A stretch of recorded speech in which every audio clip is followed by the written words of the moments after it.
if you're preparing for GMAT, you should identify your strengths and weaknesses. Do include mocks in your preparation. Mocks are Right. a very integral part. Like I never faced a lot of difficulty with especially the quant section. The most difficult parts was first the verbal section. That was the most difficult in the beginning. But after studying verbal a bit with the octave techniques and all, it was I believe that it could be manageable. It was all set.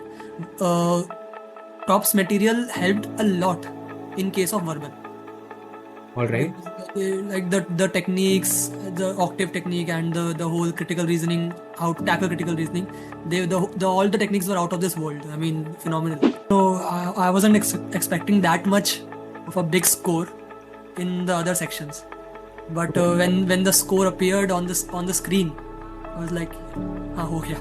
I actually jumped out of my chair.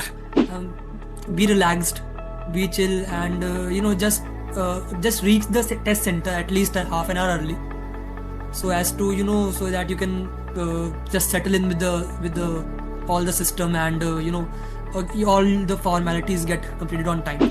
Hi, Krishna. How are you doing? I all good. How about you? Wait a minute. Right. I'm doing perfectly well as well. So, right, excited to have you here, and massive congratulations on receiving that 715 score, that phenomenal 100 percentile on the quantitative reasoning section, 90th percentile on the verbal section, and 96th percentile with the scale score of 83 on data insights. So, yes, tell me, how was the feeling when you first saw the score appear on the screen? Uh, Quite excited actually, because I wasn't expecting that much of a big score in the other sections. But Oh, when the score appeared on the screen, I was like, oh yeah. I actually jumped out of my chair. great, great, great. I mean, it's a surreal feeling, and most of our students who come out of the exam hall, they say that they have to pinch themselves to figure out whether they're living in the right world. Is it actually the score that has turned up, and is that the real score? And they have to actually wait for a couple of more days for the official score report to come in. So yeah, it happens to a lot of people, but I'm sure you would have put in the effort, and that's how you reap the benefits. Yeah, So actually, after giving my test, I couldn't wait for the official test score. right, it happens to a lot Kept of checking the students. So mailbox. yes, I wanted to know, was this score reflective of what you were getting across the mocks? Uh, Actually, so basically, this was my second attempt. Right. At the first attempt, and both the attempts were with top 1%.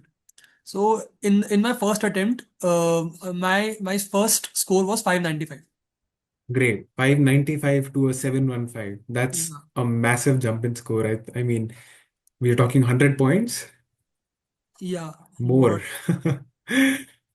So, I mean, like my mock scores were also like in line with I think they were around 685, 695, 6 matlab, sometimes going upwards of 745 also in the official mocks. Oh, that's So wonderful. yeah, but during the test day, I mean, I got under pressure in 1 or 2 in DI section, Right. especially, and it tanked the whole score. So after my first attempt, I took a lot of learnings that tangible learnings that I should apply during my preparation. Oh, all right. So we are saying that because of your DI, you weren't able to get the desired score that you wanted to get on the first attempt, and that's Yeah, how you decided to retake the exam. yeah, Great, definitely. that's wonderful. Right, Krishna, before moving forward, I would like to know about your background so that we can set some context for people who watch this interaction in the future, so that they also get to understand how doable GMAT as an exam is. So, right, please Yeah, take. okay. Okay, so basically, I've done my BMS from DU in finance, and I'm currently working at PwC as an investment banking analyst. And regarding and apart from that, I also have CFA Level cleared. Uh, so that's all about my background. The thing is that even before prepping for GMAT, I actually prepared for CAT last year too.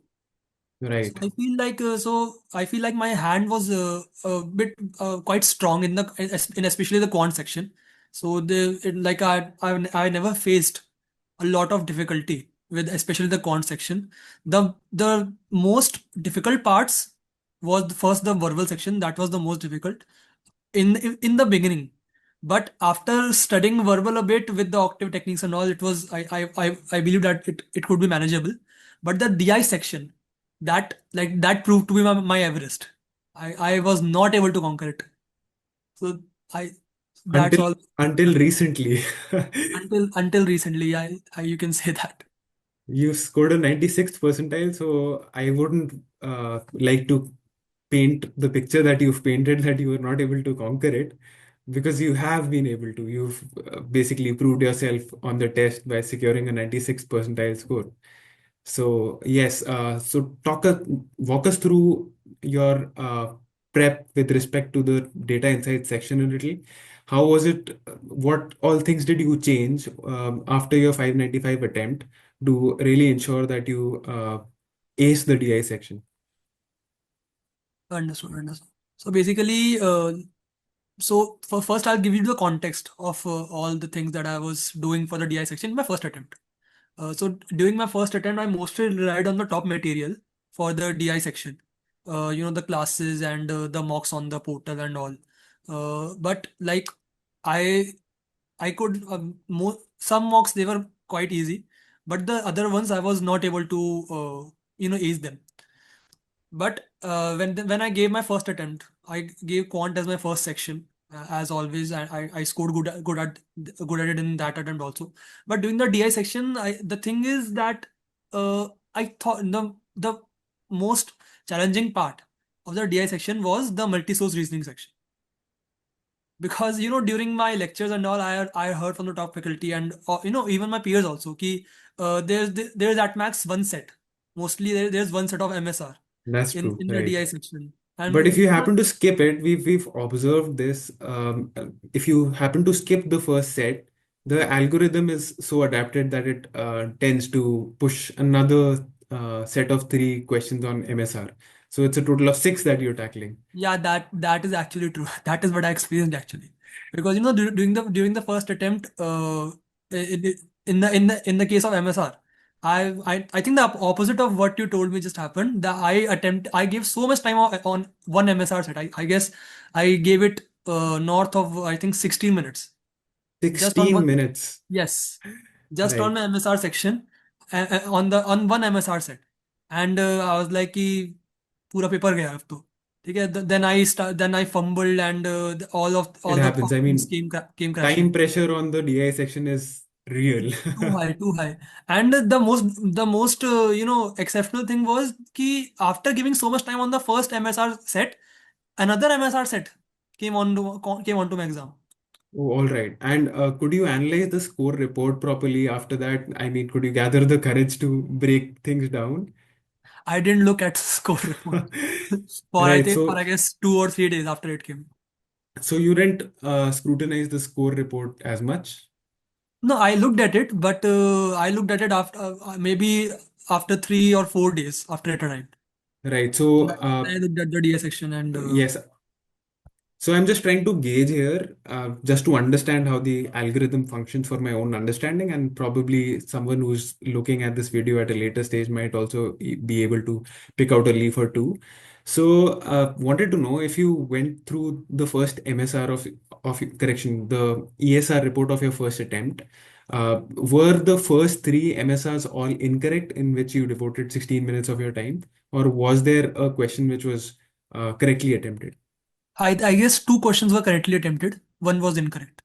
All right. So it could be the case that I mean, students getting allotted two sets of MSR could be a very random thing happening to anyone in Yeah, that because case. I was not expecting that. And the most astounding thing is that even during my second attempt, when I attempted the first MSR set, another set then also came. So I was like, is this the standard pattern now? Could be the case. I mean, the algorithm also keeps adapting and evolving. Yeah. So people might be performing really well on the MSRs, or maybe skipping over it altogether. That's why GMAT has come up with this format of pushing on two MSR sets for people to handle. Yeah. I also So, skipped the second MSR set. and still managed to get a 96 phenomenal percentile. That's like unbelievable, but yes, it's true. I mean, we have a living example in front of us. So yes, tell us about the material. What were the things that really impacted the way that you looked at things and really helped you in achieving that 99th percentile score from a materials perspective of all the test prep material that has been provided? Understood. Understood. So should I go section by section? Yes, Okay. So section that is perfect, I believe. So for quant, I guess the material was more than enough for me personally because I believe I had have a strong background in quant. My work also depends on it, and I come from also a maths background. So for quant, it was all set. Uh, Top's material helped a lot in case of verbal All right. because like the techniques, the octave technique and the whole critical reasoning, how to tackle critical reasoning, the all the techniques were out of this world. I mean, phenomenal. I hadn't seen such techniques in any other coaching for verbal especially.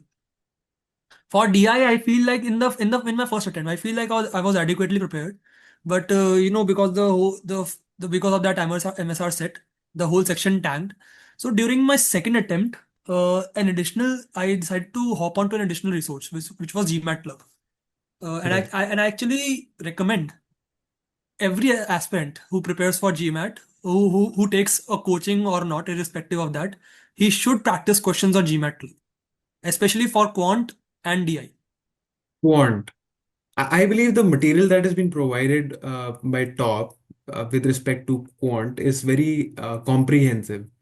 So since you've brought this point up of how GMAT Club could be utilized properly to practice for quant, would you like to elaborate on that?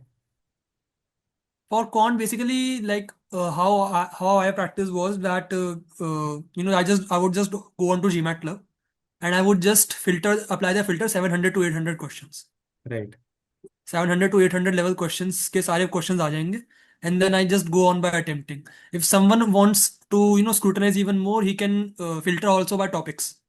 Correct, He correct. Let's suppose Weak my area. arithmetic is weak. So Right. I just filter by arithmetic the topic and 700 to and the level of difficulty, and then I practice those questions. Right. But I believe in your case, since you already had a strong foundation on quants concepts from your CAT preparation, Yeah. most of it was transferable to your prep for the GMAT, right? So there would have been a lot of these concepts which are covered over CAT, which aren't tested on the GMAT as rigorously, which are included on GMAT Club. And that is the reason why we recommend that going over the 700 to 800 PDF should suffice for all students. So yes, since you mentioned that quant is something that brings food on the table for you, so I mean those 700 and 800 level questions would have also proved out to be a cakewalk in your case, right? So I completely agree with respect to data insights as a section because the number of resources that people have, I mean, we have available on over the internet is very limited. So even I urge all students to leverage all material that is available across all these free websites like GMAT Club. Yeah, So for DI especially, actually, I would like to highlight that because because the DI is relatively a newer section. It wasn't tested as rigorously in the previous GMAT. So to as to gauge the variety of questions and the variety of this, for example, two-part analysis, the graphs, कि मतलब कितने कितने देखने में कितने गंदे question आ सकते हैं. right, right, right. ठीक है तो so as to gauge the variety and test the waters, one should definitely try at least DI questions on GMAT Club. Correct. That improved my performance by a milefold. I mean, 100% agreed that DI on GMAT Club can also assist a lot of other students who are running out of resources. So yes, how was your test day experience? Did you appear for the in-home test or the test center version of the test? No, I took the test center version of the test both times. And are you an anxious test taker? Because in the first attempt, as you mentioned, you tanked your score to a 595. So, any tips for students who are willing to take on uh, the GMAT before the R2 of this 2026 cycle, who are really anxious? How did you manage your anxiety going forward from the first attempt to the second? I mean, I mean, who isn't anxious on the test day? Anxiety is just is something that is human. It is totally natural, and you are supposed to be anxious on the test day. And so basically to manage my anxiety, some tips that I would like to give is just um, be relaxed, be chill, and just reach the test center at least a half an hour early, so as to so that you can just settle in with the all the system, and all the formalities get completed on time, so that so that they don't contribute to your already increasing anxiety. Correct. Baki, rest, it's way easier said than done. So, So so you would yeah. appear for the test center So version of the test, right? That is what we recommend to all our yeah, students as well, because ISB, as you know, only accepts tests taken on at the center. And I think one tip that correct. I like to give to a lot of other students is that whenever you are appearing for the test, don't go in thinking that this is going to be your last attempt. So that basically takes a Yeah, lot of weight over your shoulders.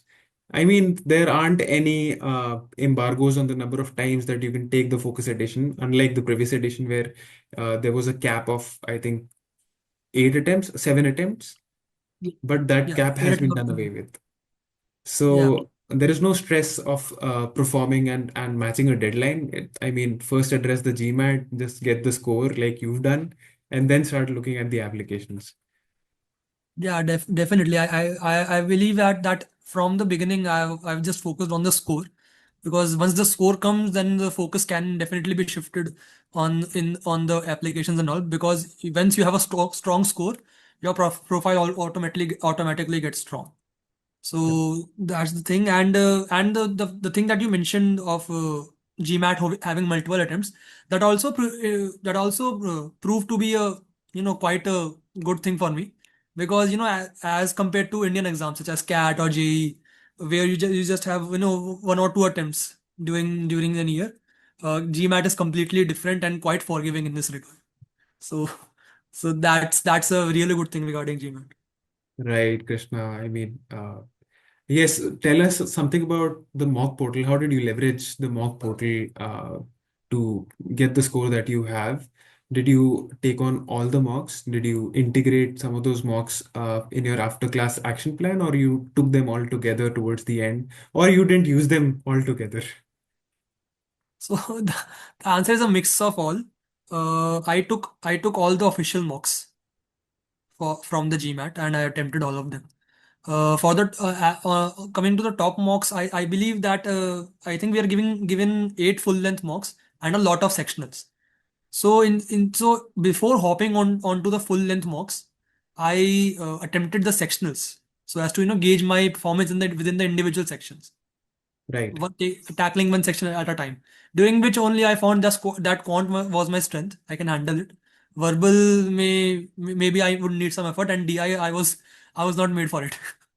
So yeah, so that was how I took the mocks. First I went to sectionals. After I believe that okay, I have a good idea of my where my strength and weaknesses lie. Then I uh, shifted to the full length mocks, so as Okay. to also factor in the issue of time pressure. So I believe out of the 8 full length mocks I attempted, I believe 3 or 4 mocks for top, and but for the GMAT official mocks I attempted all of them. Great. And what was your average across the top mocks, just to give the audience some context? Average across the top mocks, I believe it was around 695, sometimes 695 ballpark. sometimes 715, Oh, all right. sometimes That's six. wonderful. I've also scored 675 on a on a bad day. Right. I mean, our mocks tend to be a little tougher Yeah, than the actual GMAT. So you were saying that you were able to average around a 745 on the officials, not average on 745 was my highest. Average highest was around, I guess, 725, 720. 725. Yeah. Great. Then I think 715 is well within the variance range. So you've been able to perform as per the levels that you had been performing on your official mocks as well. Right, to wrap it all up, Krishna, I would want to ask you what would be some of your do's and don'ts, some of the tips that you would want to give to test takers who are currently preparing, who would be watching this interaction that we are having at a later stage. So basically, I think one of the tangible tips that I would recommend to every test taker, personally, is I think this is the first this is a mistake that it did in my first attempt. So basically, in GMAT, what you get is a plastic scratch pad and a marker, and Right, I was accustomed to practicing with the pen and paper. pen and paper. Yeah. And so on the test day, I found out that you're not given a standard pen and paper. You're given a scratch pad and a marker, a plastic scratch pad and a marker. So I think that was kind of a ton of I didn't like that because because the marker also gets dried quite Yes, too fast. if you open the nib and leave it like that, Yeah. it dries So very fast. So you have I to was not ensure that you accustomed to that. I was like, why yes, is this not working? right. So So I think that's that also added a lot to my nervousness during my first attempt, given how difficult the GMAT exam already is. So the one actionable tip that I used in my second attempt was I immediately after my first attempt I purchased a replica of the scratch pad and marker that are given on the actual GMAT. And from that point on till my second attempt, I practiced only on that scratch pad. oh great, that's wonderful. That would have Uh, certainly helped you. Yeah, I think that is a very important aspect that is often overlooked because I also overlooked it. Right. And any tips with respect to the preparation that you would want to give to students? With respects to preparation, basically, I would recommend that first if you if you're preparing for GMAT, you should identify your strengths and weaknesses. Like, for example, in my case, I had a pretty good idea of quant and verbal, and I after giving one or two marks of DI, I knew that it was not gonna be a cakewalk. So similarly, I would recommend to every other aspirant that first identify your strengths and weakness, where you can perform, and where it can be difficult. Right. And after that, just continue to work upon your weaknesses by taking mocks. Do include mocks in your preparation. Mocks are Right. a very integral part as every other faculty also told me. And yeah, so that is I believe if you include some of these tips, I think it can do wonders. Right, Krishna, that was great value add. Any don'ts that you would also want to recommend to students of how to not go about their prep? uh I one thing that I would like is what I would like to tell is just be continuous in your preparation, because I was not. you know because due to my job, and also I think because a bit of a lack of commitment on my part, I feel like in the beginning I was not that much committed to GMAT because I had to give long hours on my job, and after that I got too tired so as to practice. So don't be like me. Be committed, practice every day, study every day. Maybe it may be 4 hours a day, maybe it can even be 1 hour a day, but the consistency is the one that can make or break your case in GMAT. Totally So true, absolutely definitely be true. consistent in your 100% agreed. I mean, consistency goes a long way in ensuring, even if it takes a little longer for you to address the exam, but staying consistent can really help you achieve your target and dream score. And how about error logs? Were you into maintaining error logs? uh no, I did not personally I did not maintain much of an error log. Instead, what did was basically take a screenshot of every question that I did wrong in quant and DI. So I knew that okay, this is a tough set, this is a tough question. I'll review it at the end of my studies. So we could say that you created some sort of a system of logging your errors and going over them repeatedly for them to sit properly in your memory, Yeah, right? yeah, And going by the phenomenal score that you've had, and I think you're pretty sharp in retaining concepts as well. But yes, we like to recommend people to use error logs really frequently yeah, to track definitely. what sort of errors are they repeatedly making. So, right, Krishna, that was a very healthy interaction that we had, and I'm sure it'll add a lot of value to anyone who'd be looking at this interaction at a later stage.